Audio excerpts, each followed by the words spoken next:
Ela ordenou queimar a estátua. Dizer isso de forma direta ainda corta o ar na vila como se fosse uma lâmina. Uma professora mandou queimar a imagem de Nossa Senhora que havia ficado por décadas no pátio da escola.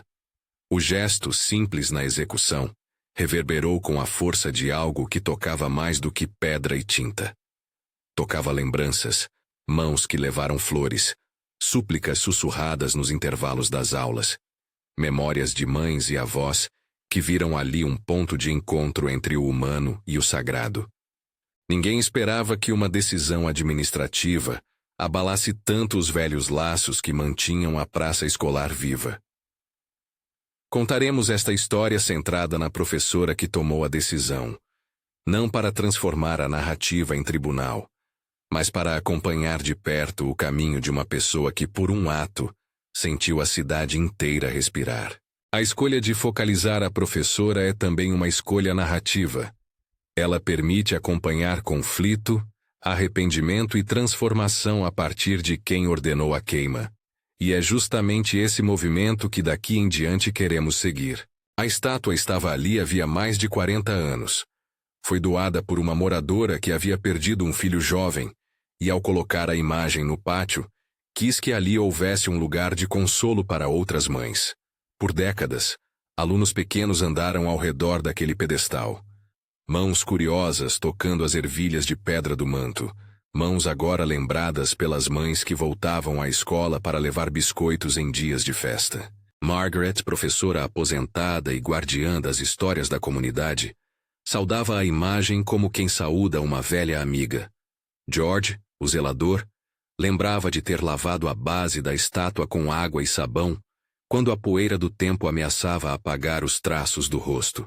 Para muitos, a estátua era a memória. Para outros, um ponto de encontro.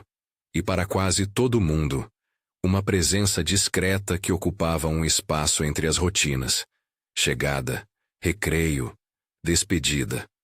O pedestal vazio projetou-se, portanto, como ferida. O vento que corria pelo pátio sem mais nada para segurar o olhar, parecia repetir um silêncio. A professora que ordenou queimar a imagem tinha chegado ao cargo poucos meses antes. Ela vinha com a ideia de limpar espaços, sejamos honestos. Menos símbolo, mais função, disse em uma das reuniões. Havia pressão por modernizar, por transformar o pátio em um espaço neutro, onde todas as crianças pudessem se sentir representadas. Ninguém contestava a intenção de inclusão. O que chocou foi o modo. A queima, gesto extremo, falava de fim irrevogável, e a comunicação com a comunidade foi atropelada. Era como rasgar uma carta de afeição sem perguntar ao remetente. Lembrou alguém que viu tudo. As primeiras reações foram de incredulidade. Margaret colocou a mão sobre o pedestal vazio e fechou os olhos. Quando eu entrei no pátio naquela manhã, foi como se uma voz tivesse sumido, contou ela depois. Pais começaram a escrever cartas. Um abaixo-assinado foi organizado numa folha que rodou de mão em mão. George, com a chave na mão e as roupas manchadas pelo trabalho, atravessou o pátio e olhou a base nua, as marcas do calor onde o fogo passara. E isso doía mais do que qualquer explicação administrativa poderia remendar. A comunidade ferida era feita de mulheres que haviam rezado ali por filhos desaparecidos, de homens que ali prometeram a si mesmos não repetir erros, de crianças que aprenderam a pedir por proteção antes de entrar e sair. Havia também os que aplaudiam a iniciativa da professora. Alguns pais queriam romper com velhas tradições que achavam excludentes. Outros, cansados de símbolos, pediam espaços mais neutros. O choque, então, não era totalitário. Era uma fratura que expôs uma vila de leituras distintas sobre aquilo que é público e aquilo que pertence ao íntimo. Mas nem tudo ficou apenas em protestos. A professora, ao sentir a intensidade da reação, tentou justificar-se em público. Explicou sua visão de laicidade e de igualdade. Ela falava de regulamentações, de exigências administrativas que recebia da secretaria. Dizia que a intenção nunca foi ferir ninguém. Porém, as palavras soavam pequenas diante das fotos do pedestal carbonizado dispersas nas redes da cidade. A professora começou a sentir na pele a consequência de sua decisão. A raiva foi dirigida não como um tiro, mas como um espelho. Olhando para o espelho, ela viu o rosto de uma pessoa que não havia levado em conta histórias que não cabem em planilhas. Escreva nos comentários de onde você nos assiste, porque essa vila não está só nesta história. É de muitas cidades que vêm as mesmas perguntas. O que preservamos? O que descartamos? E fique comigo até entendermos o desfecho que fez toda a gente respirar de novo. Dias depois, quando o burburinho ainda não havia se silenciado, algo aconteceu que trouxe a história para dentro de uma sala estéril de hospital. Robert, parente próximo da professora, um tio que lhe deu apoio nos primeiros anos de carreira, sofreu uma queda e foi internado em estado grave. Era um homem que as pessoas conheciam como o paciente da vida.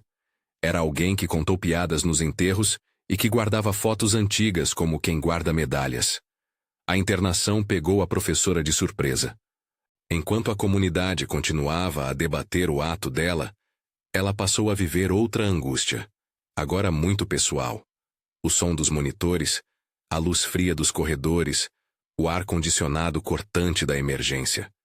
O hospital é lugar de tempo suspenso. Segundo os presentes, as horas ali fazem peso diferente. A professora esperou, ajoelhada num banco ao lado da maca, os olhos inchados de sono e de culpa. Ele estava ligado a máquinas, fios pequenos preparando um mapa que os médicos liam com cuidado. Margaret foi ao hospital, não para julgar, mas porque o vínculo humano se sobrepõe às disputas. George disse que viria pela manhã para varrer o pátio, mas que, à noite, sentia-se compelido a segurar a mão de quem respirava com dificuldade.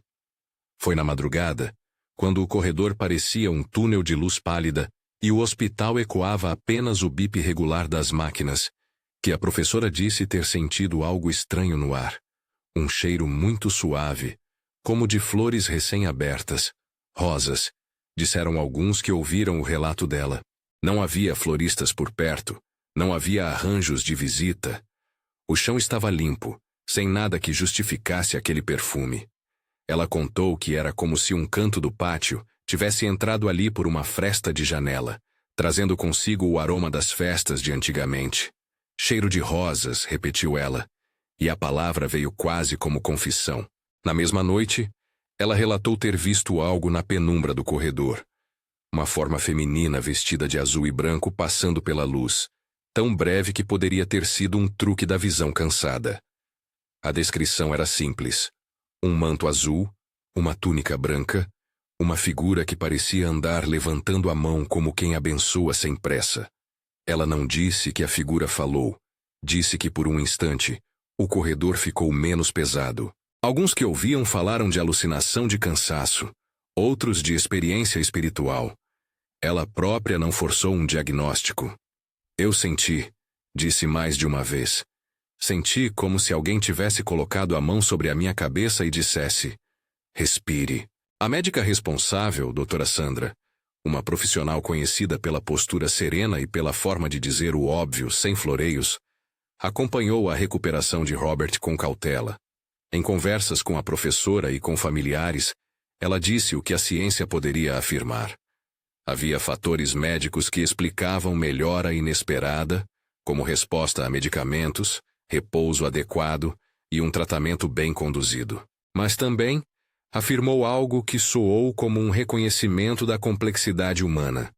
Não posso afirmar o inexplicável, mas presenciei uma melhora que surpreendeu a equipe. Aqui, registramos o que vimos. O resto, deixo para as experiências e para a fé de cada um. A forma com que ela colocou as palavras abriu espaço para a pluralidade.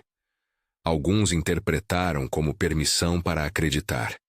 Outros, como margem para dúvida. A recuperação aconteceu de modo que ninguém poderia prever com total antecedência. Robert, que chegara ao hospital com sinais preocupantes, começou a reagir ao tratamento. A respiração se estabilizou, a pressão melhorou. Sonhos breves voltaram aos olhos. Médicos celebraram passos técnicos. A família celebrou passos espirituais. Na vila, a notícia correu como lenha. O homem que estava por um fio agora podia ser visitado com esperança. A história do cheiro e da visão passou de boca em boca, ganhando camadas distintas conforme quem contava. Uns diziam que foi interveniência divina, outros que coincidência bem-vinda. Ainda outros que uma combinação de fatores médicos e oração havia criado um ambiente onde a recuperação pôde se manifestar. Essa ambivalência se tornou a tônica das conversas. Alguns chamaram de coincidência, outros de sinal. O narrador lembraria, porque é assim que as comunidades dão conta do mistério, multiplicando leituras. A professora, por sua vez, passou pelas noites cheias de dúvida. Aquilo tinha sido um chamado? Um perdão concedido sem palavras? Ou apenas uma pausa no tormento onde a humanidade se uniu e, por essa união, algo mudou? Ela não afirmou certezas. Contou, e dizer foi já um pequeno gesto de humildade. Enquanto Robert melhorava, a comunidade pensava na peça central que havia motivado tudo. A estátua. A base carbonizada precisava de reparo. Margaret organizou uma pequena comissão de vizinhos para decidir o que fazer. George foi até o depósito, pegou ferramentas, conversou com artesãos de cidade vizinha. Restauradores foram chamados, não para ressuscitar um objeto mágico, mas para devolver um espaço de memória ao uso da coletividade. Trabalhos de restauração exigem cuidado. A mão do artesão tira as marcas do tempo e devolve dignidade. A vila, então, fez algo prático e simbólico. Juntaram recursos, cada pessoa deu conforme podia, uns compraram tinta, outros ofereceram horas de trabalho. A restauração aconteceu em praça pública e foi lenta como um confessionário. Havia crianças curiosas espiando por trás de cercas. Havia mulheres que vieram com uma panela de sopa para alimentar quem trabalhasse. Havia ainda aqueles que vinham sem opinião formada, apenas porque queriam ver o que aconteceria quando uma comunidade reparava o que havia sido ferido.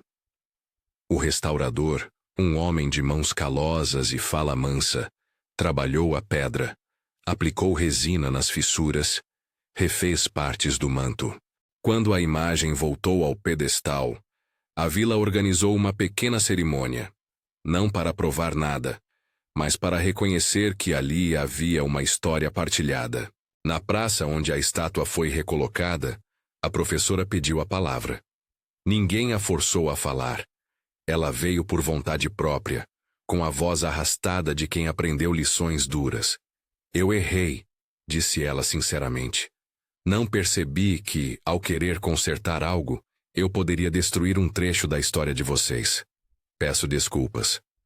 As palavras foram breves e simples. A comunidade, que poderia ter escolhido a dureza, respondeu com um gesto que não é sinônimo de aprovação automática.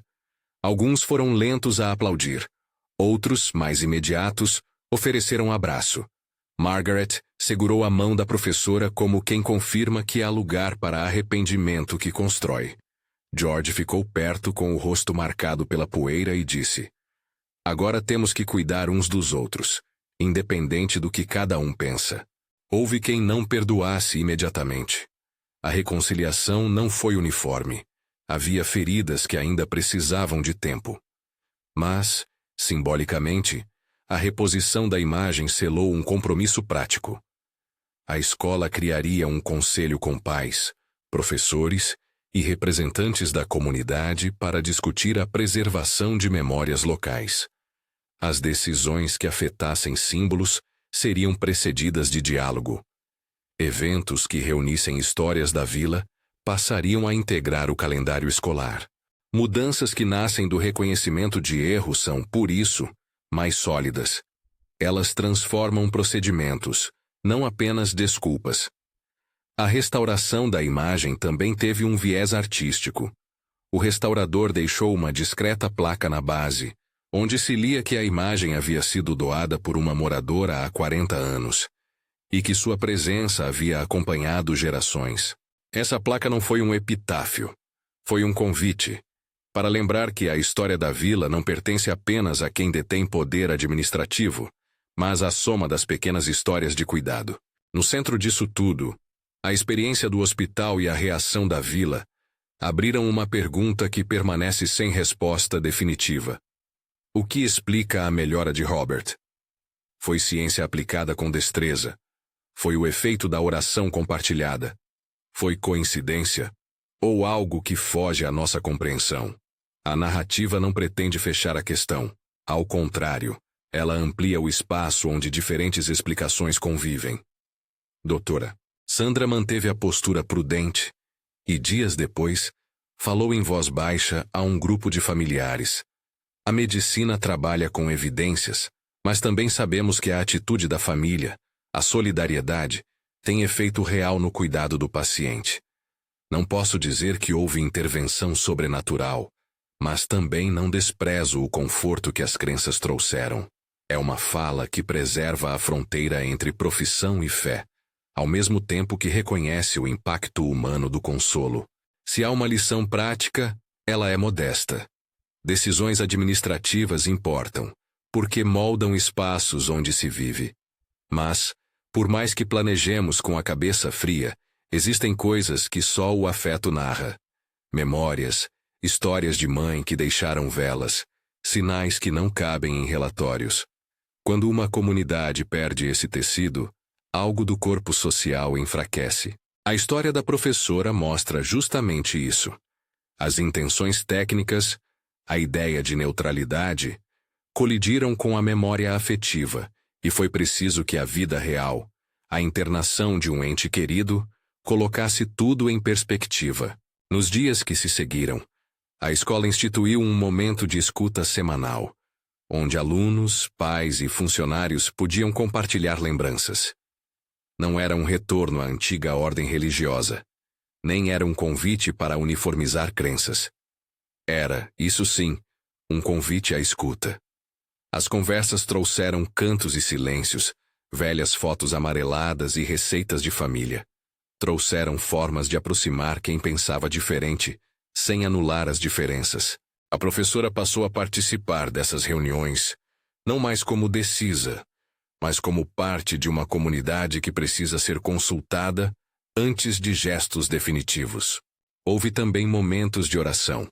Em uma tarde silenciosa, pessoas se reuniram ao redor do pedestal restaurado e fizeram uma prece breve. Foi um recorrente: Senhor, dá-nos sabedoria para cuidar uns dos outros. Dito em voz baixa, sem promessas, sem liturgias elaboradas. Só reconhecimento de fragilidade humana. A prece não foi apresentada como garantia de cura, foi expressão de consolo coletivo. E nesse mesmo gesto de oração compartilhada, reafirmou-se o princípio que guiou a vila para frente. Nem toda experiência exige explicação total. Muitas apenas pedem cuidado. Alguns saíram dali com lágrimas, outros com perguntas que permaneceram sem resposta. Tudo isso é legítimo. A professora, com o tempo, transformou o peso daquilo que fez em motivações para a mudança. Pediu desculpas em público e, mais que isso, colaborou para a criação de políticas internas que respeitassem a memória. Não foi um herói redimido por um gesto único. Foi alguém que aprendeu que autoridade exige ouvir. George continuou a varrer o pátio, agora frequentemente conversando com os alunos sobre as histórias que o lugar guardava. Margaret seguiu contando seus causos, menos como dona da razão, e mais como quem compartilha um tecido de memórias que pertence a todos. O que a vila aprendeu não se resume a um único consenso sobre o sobrenatural. Aprendeu que o exercício do cuidado e da escuta é, em si, transformador. Se a recuperação de Robert foi por intervenção médica, por oração, por coincidência, ou por uma mistura dessas coisas, a comunidade não precisa concordar sobre uma explicação única para que as vidas tenham sido tocadas. O que importa é que os olhares humanos mudaram. Há mais disposição para dialogar e para cuidar das feridas antes que elas tomem dimensões maiores. No fim, o pedestal já não é apenas pedra e tinta. É testemunha de uma vila que, ao errar, escolheu reconstruir. Resta ainda lembrar que essa história não é um manual. Não há receita que garanta que uma restauração de imagem resolva feridas profundas em qualquer lugar. Cada comunidade tem sua história, seus traumas e suas belezas. Mas, quando a decisão urgente confronta o peso das memórias, talvez a primeira ação mais sábia seja parar e ouvir. Perguntar antes de decidir. Se você conhece uma história parecida na sua cidade, compartilhe nos comentários de onde está nos assistindo e qual foi a resposta da sua comunidade. Histórias como essa não fecham questões, mas abrem diálogos que nos lembram do valor de preservar memórias e de cuidar uns dos outros. No final ficou um convite. Cuidar mais do que destruir, escutar mais do que impor, reparar quando se erra. A vila fez isso com suas mãos e com seus olhos. Cada pessoa que passou por ali levou uma lição de que a memória não cabe em planilhas e que o mistério, por vezes, só pede humildade.